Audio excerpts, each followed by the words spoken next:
Hi guys, నేను ఇంకా నా ఫ్రెండ్స్ కలిసి పుష్ప 2 రిలీజ్ అయిన 2వ రోజుకి సినిమాకి వచ్చాం. థియేటర్ వచ్చేసి ప్రియా కాంప్లెక్స్. మా వాడు చూడండి థియేటర్కి వచ్చి అమ్మాయిలకి లైన్ ఇస్తాండి. మనకు అయినా పట్టవు, ఎందుకంటే పుష్ప 2 మూవీ చూడాలని ఎప్పటి నుంచి ఆతృతగా ఉండేది, అందుకే ఇంత ఎక్సైట్మెంట్. సరే అయితే మొత్తానికి మేము వచ్చిన గంట సేపటికి లోన పంపించడం స్టార్ట్ చేశారు. అయితే మరి మనం ఊరుకుంటామా, ఎగబడి వెళ్ళిపోయాం. గైస్ నిజంగా చెప్తున్నా, తెనాలిలో ఉన్న 4 థియేటర్లు సినిమా తీసుకుంది. నేను కానీ చూడండి ఎంత క్రౌడ్ ఉందో. అలా థియేటర్లోకి వెళ్ళిపోయి సినిమా ఎప్పుడు వదులుతారా అని ఎదురు చూస్తా ఉన్నాం. మొత్తానికి మూవీ అయితే వేసారు, కానీ ఆ మూవీ వేసిన కానించి ఆ అరుపులు కేకలు ఆ గోల అసలు మామూలుగా లేదు. అంతెందుకు నేనే యాడ్ చేస్తున్నాను అంటే నమ్మండి. ఈ సినిమా అయితే మామూలుగా లేదు. అసలు నాకైతే మాట్లాడి రావట్లేదు. అసలు అల్లు అర్జున్ అన్న ఫ్యాన్స్ అయితే మాత్రం కింద పడి గిలిగిలా కొట్టేసుకుంటారు. మీరే వినండి ప్రతి మూమెంట్ని ఎలా ఎంజాయ్ చేస్తున్నాము.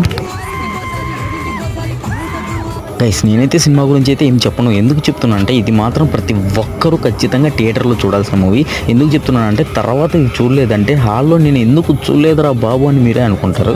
అంత బాగుంది సినిమా. గైస్ నేనైతే ఒకే మాట చెప్తాను, ప్రతి ఒక్కరూ must and should watch in theatre.